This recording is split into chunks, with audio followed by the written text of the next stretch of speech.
Welcome to another World of Warcraft Cataclysm beta video. This is Cromar for TGN, and today we're looking at Lost City of the Tol'vir. This is a very easy dungeon. It's level 84 through 85 in Oldham. You go down to like south central Oldham, there's a river delta, and this big city will pop up on your map, and you just go to the north end of the city to find the portal. Not hard at all to find. It's just to the southwest of the pyramid where you find Halls of Origination. So this is your pretty standard Egyptian-themed Oldham area with lots of cat people. They also bring along some non-elite eagles and alligators, which are trivial. The trash bolts here are very easy. There are a lot of them, and that does make the instance take a little bit longer than it probably should. But there's also a lot of skippable trash mobs. Now, our tank here in this run was a little faster than in my previous runs on my tank because he knew which pulls you could skip a little better than I did.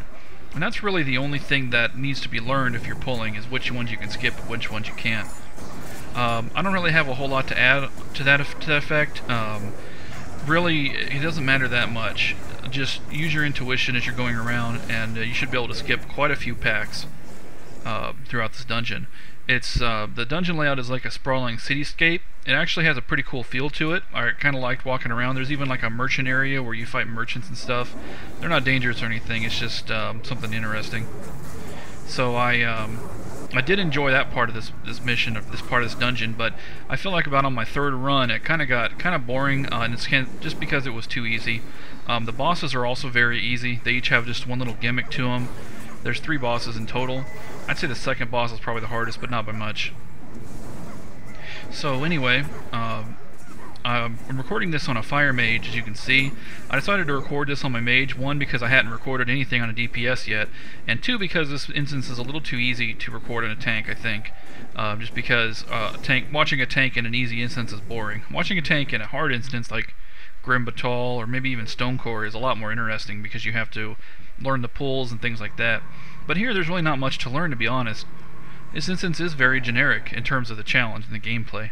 The look and the feel of it is cool, but the challenge and everything else is lacking. So I would like to see them tune this up quite a bit.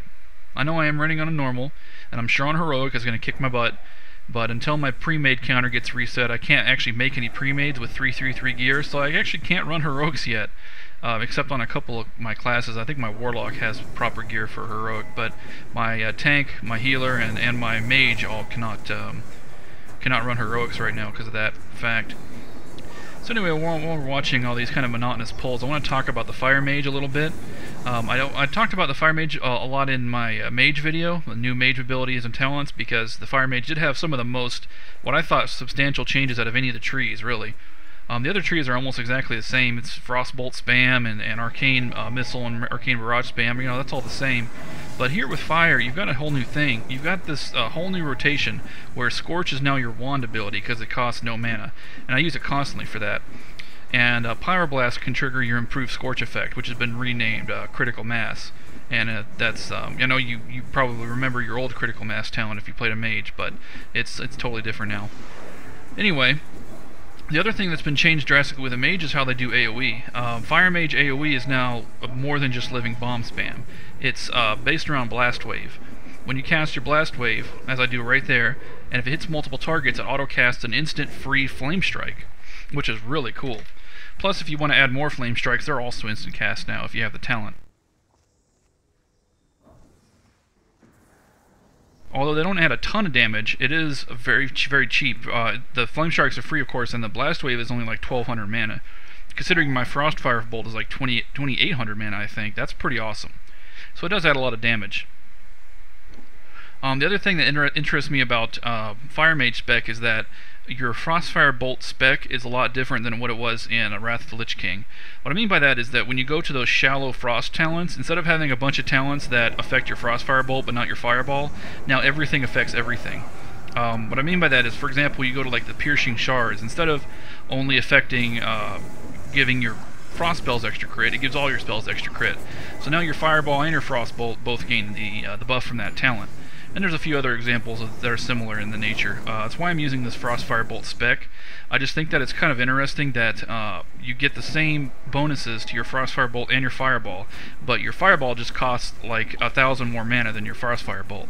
The other thing that's different is actually with the glyph. I have the glyph of Frostfire Bolt, and what it does is it gives me a stacking dot. Your Frostfire Bolt does not have a dot natively anymore, as far as I can tell. It looks like it just has the slow. So what happens is you put the glyph on and it gives you a stacking dot that replaces the slow effect. And that's actually pretty effective. Now, moving on to the first boss here, this guy is really, really easy. He doesn't do anything. I mean, first there's this shockwave thing, which you see. If you get hit by that, then you fail. And the second is he puts these little bombs on the ground, and I mean, they really could not make it more obvious where you need to not stand. I mean, this is like really trivial. And like, look how slow I'm doing this, and I'm still not getting hit. I mean, you almost like have to try to get hit. It'd be really sad if anyone ever died from that. So yeah, that boss is dead already. That's all it comes down to. Piece of cake. Okay, let's move on to the next set of trash mobs. Each pole is exactly the same. I'm serious, it doesn't change. It's just cat people and, you know, their little non-elite buddies. There's like maybe 2 poles in this whole instance that are any different when you fight the little pygmy guys that stand on their shoulders. If you remember Diablo 2, when you get into Act 3, those fetish guys that have like the shaman and then they have like a guy on his shoulders throwing spears at you. It's kind of like that. It's actually really fun fighting those guys because it's a lot of enemy units crammed into a small space, and your blast wave and your living bomb really do a lot of damage there. Another thing I want to talk about with fire mages is that scorch spam is really good. Keep in mind that it is free, of course. And because fast scorches have a much better chance of proccing your hot streak, it means you're going to get more pyroblasts in too.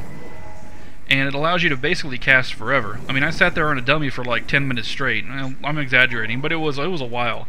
And I still had like 80% of my mana left. You're only going to be losing mana on recasting your living bomb and a couple other things.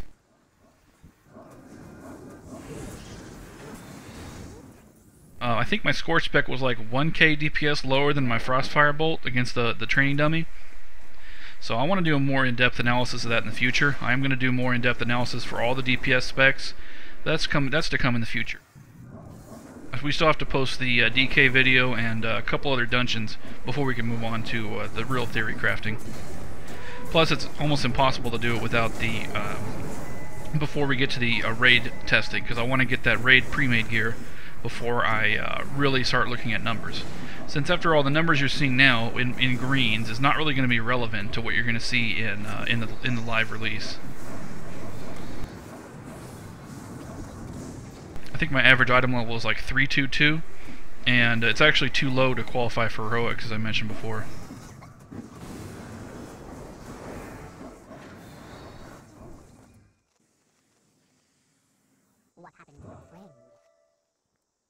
So those pygmy poles, those are a lot of fun.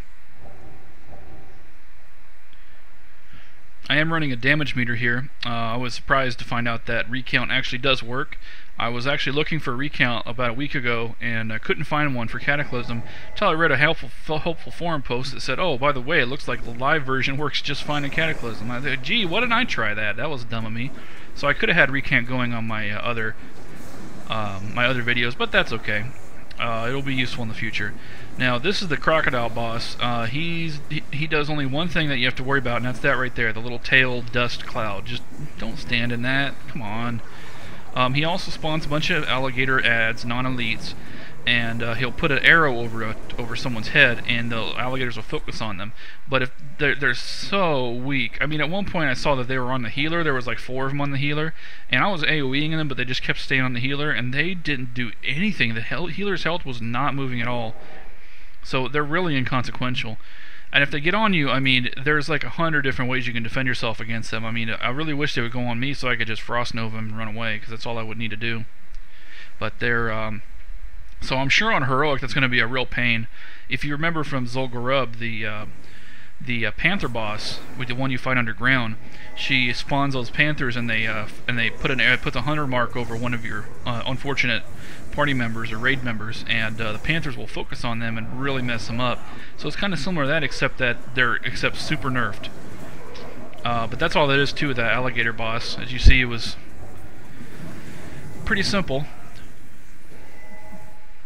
And I think I said there were 3 bosses earlier. I meant to say there were 4, but some of them are so forgettable that It's easy to not even remember you fought 4 bosses. But anyway, so here's am I in the merchant area? I don't know. It all looks the same. You do get some non-elite pulls. These guys that look like desert traders or something. They got turbans on, and they're really weak. You also pick up like scorpions and the other animals I mentioned before. Sometimes they just seem to spawn randomly. This really isn't a hard map to find your way around. You just take a look at your dungeon map and it'll tell you where to go. You just head towards the big skulls on the map and that's all there is to it.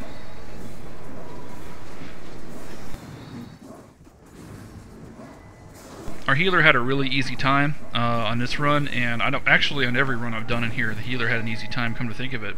So I don't think, this is pretty trivial. I can't remember if I wanted to be in top DPS here. I think actually the Warlock stays ahead of me through most of this run. I had another run where an Enhancement Shaman beat me slightly, so that was good because I love playing. My Enhancement Shaman's got the most playtime out of any of my characters on live, and it's kind of nice to see the Enhancement Shamans are doing pretty good in Cataclysm. I am definitely going to be doing a Enhancement Shaman rotation video. It'll be one of the first DPS theory crafting videos I put on this channel.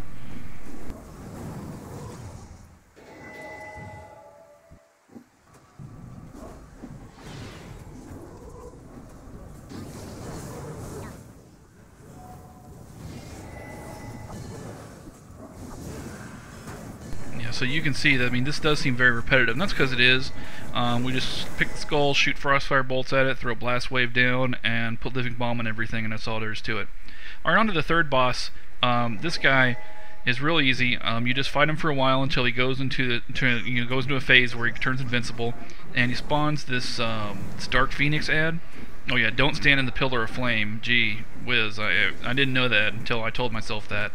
Anyway, when the Dark Phoenix spawns, you just kill it real quick. It has like 500k health. It's nothing at all to worry about. It's very easy. So yeah, there comes the invincibility phase, and there's the Phoenix. I think we expected this to be a little harder, which is why we use some cooldowns here and whatnot. I do recommend, blowing your Bloodlust here if you have it. I couldn't use Time Warp here because Time Warp is currently bugged, at least on my character. I'm not sure if it's bugged for all mages, but it's not. It becomes untrained, and then I can go to the mage trainer and retrain it, and then like 5 minutes later I check and it's been untrained again. So I don't know what's going on with Time Warp, but anyway, so I didn't have Time Warp for here. But if you do have a Bloodlust, I would use it on the Dark Phoenix. Just because the fight goes on too long if you don't, and because the last boss is such a joke that you do not need Bloodlust for him. So to get to the last boss, there's no more trash. You just jump in this little tornado and it sends you up to the platform. This is Siamat or Siamat or whatever.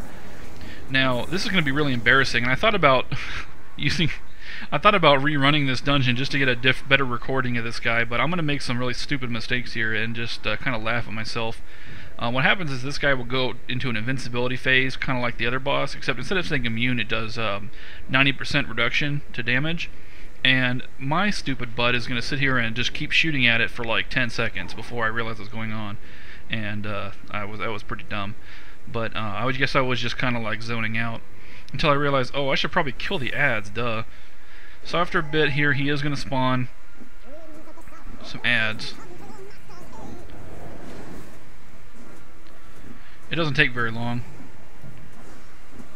Yeah, so you see I'm hitting for 10% of my damage. I'm wondering, hey, why am I not doing any damage? Oh, we should kill the ads, duh. So now I'm going to switch over to the ads eventually. There we go. These ads are very weak. They're pretty much soloable, but you just have your DPS, switch over to the ads, and make sure you keep a little threat if you're tanking on the boss, but it doesn't matter because no one's going to be doing enough threat to take them off you. And eventually the ads go down. You love that moving scorch spam. It's the best thing ever. So he does knock you around a bit, but if you have your moving scorch, then you don't get interrupted, which is cool. And once the shield goes down, then you can unleash your damage on him, and that's all there is to it.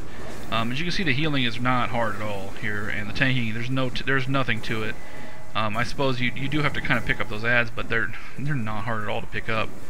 And then the boss goes down and you beat the instance. So hopefully this gets tuned up a bit. I just felt this was way too trivial even for a normal mode dungeon, and that's why I've ran the whole thing at fast speed and didn't really talk too much about strategy, because there's not much strategy to be had really. I'm looking forward to do this on Heroic.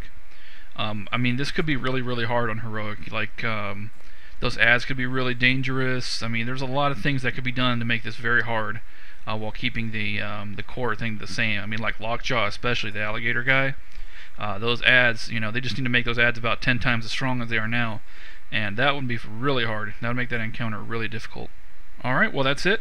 I know it was a little boring, but I hope you made it through it anyway without falling asleep. But thanks for watching. Please subscribe, and I'll see you at the next video.